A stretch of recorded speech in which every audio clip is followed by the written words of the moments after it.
नमस्कार दोस्तों, स्वागत है आपके अपने यूट्यूब चैनल वीके सर मस्ती में। आज इस वीडियो के माध्यम से मैं आप लोगों को स्पष्ट रूप से आज क्लियर कर दूंगा कि आपको कौन कौन से फॉर्म भरना है और कैसे भरना है, और एक फॉर्म में कितने पेज है, और 3 प्रकार के मेरे पास फॉर्म है। ठीक है, कितने प्रकार का? 3 प्रकार का।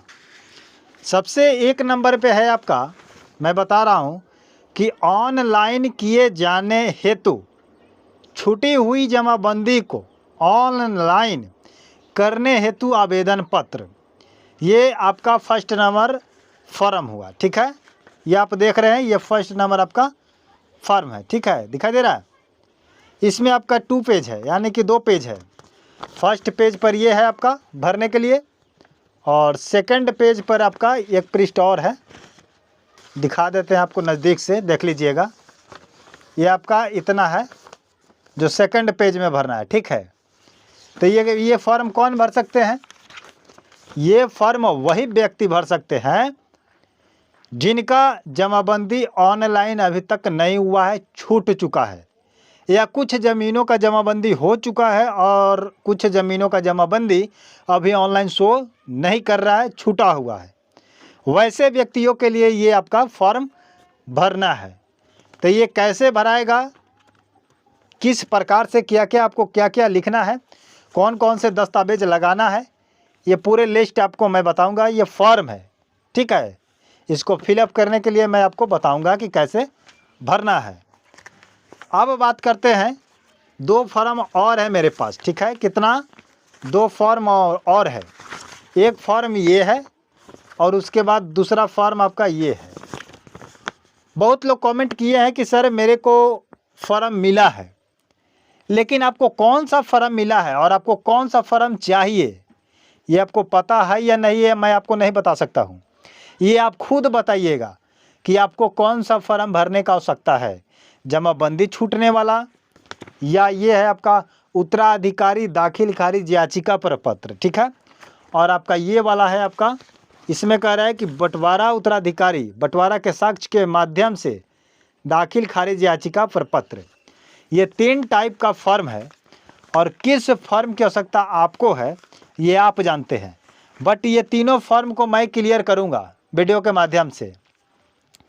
तो जितने लोग अभी भी हमारे चैनल पर नए हैं और चाहते हैं कि मैं इस तीनों फॉर्म को क्या करूं, भरकर आप लोग को बताकर हेल्प करूं, तो आप लोग फटाफट हमारे चैनल को सब्सक्राइब करके अपडेट हो जाइए, क्योंकि जैसे मैं इस फॉर्म को भर करके वीडियो डालूंगा तो आप तक नोटिफिकेशन चला जाएगा।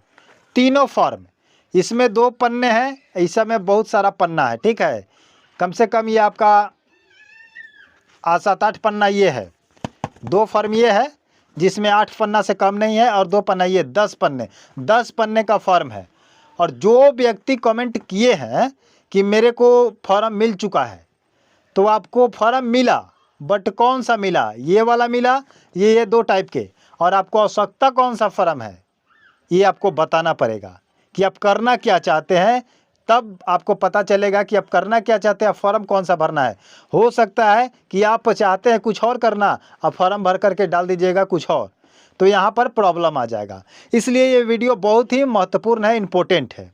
इसलिए आप लोगों से आग्रह मैं करूंगा कि आप हमारे अभी चैनल को सब्सक्राइब नहीं किए हैं तो जल्दी फटाफट सब्सक्राइब करके और वीडियो को लाइक कीजिए, जल्दी फटाफट लाइक कीजिए, ताकि इसको मैं विस्तार से बताऊं और आप लोग समझकर इस पन्ने को भरिएगा अपने घर जल्दी। और इस वीडियो को शेयर कर दीजिएगा, जितने भी लोग चाहते हैं कि उनको फॉर्म भरने में हेल्प हो जाए, कोई दिक्कत ना आए, कोई परेशानी ना आए, तो उनको शेयर कर दीजिएगा और आप अप टू डेट होइए।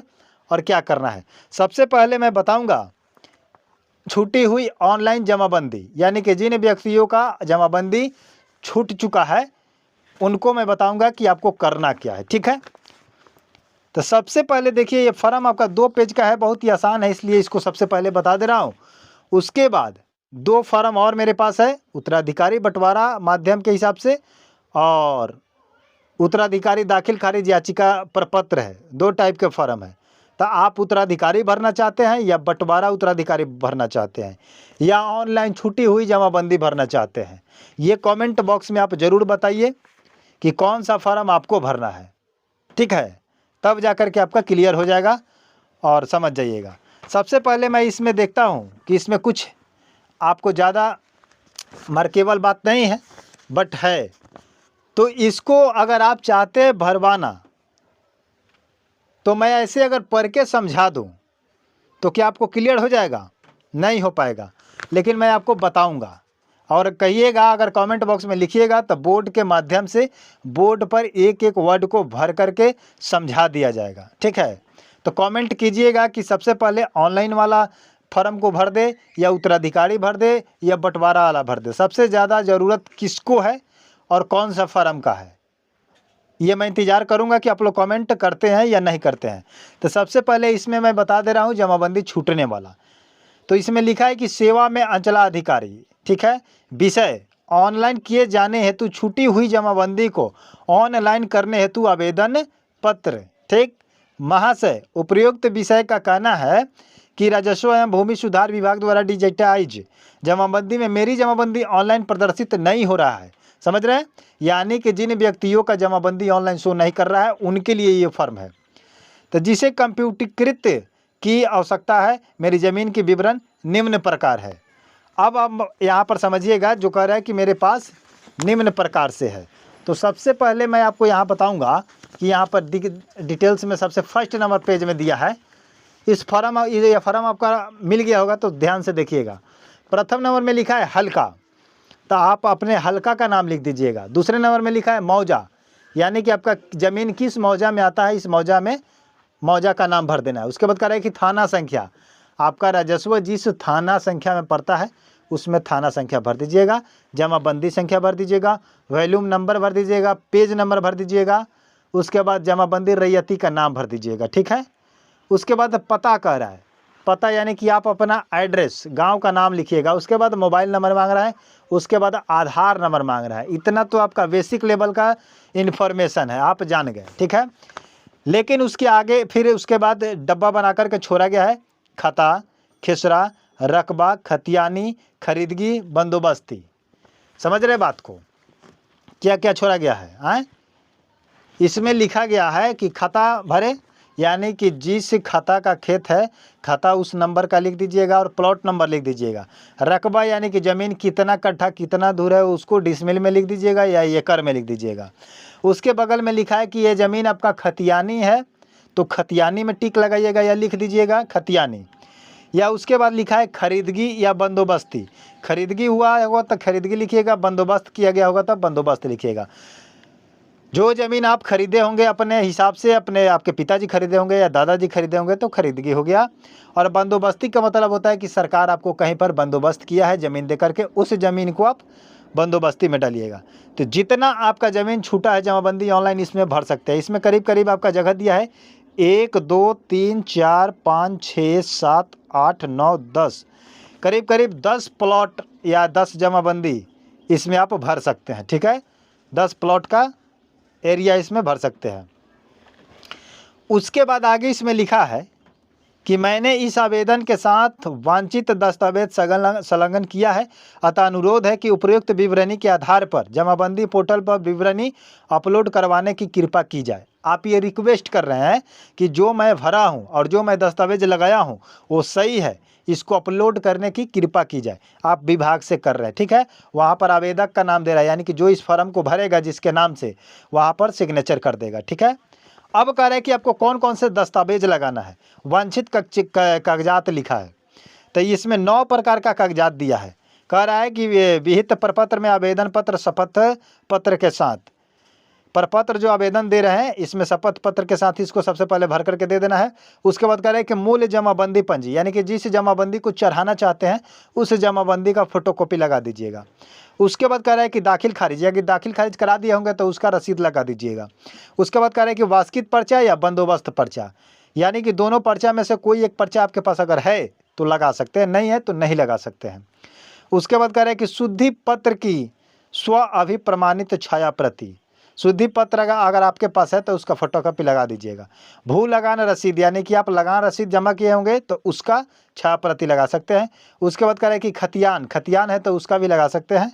यह कह रहे हैं कि हित अर्जित करने से संबंधित अन्य साक्ष्य यानी कि ज़मीन आपको कैसे मिला है, किस टाइप से मिला है, उसका कोई भी डॉक्यूमेंट आपके पास एक प्रूफ के रूप में है तो आप उसको लगा सकते हैं। उसके बाद कह रहे हैं कि रकबा के मामले में अगर मापी प्रतिवेदन, अगर किसी ज़मीन का आप मापी कराए होंगे तो उस पर खाता नंबर रहता है, खेसरा नंबर रहता है, मापी का एरिया डिसमिल लिख करके रहता है तो वो भी आप लगा सकते हैं। ठीक है। उसके बाद कह रहे हैं कि इन दस्तावेजों के अलावे कोई भी अन्य दस्तावेज को साक्ष्य के रूप में हो जमा कर सकते हैं। इसके बाद भी अगर कोई आपके पास कागजात है किसी भी टाइप का तो लगा सकते हैं। ठीक है।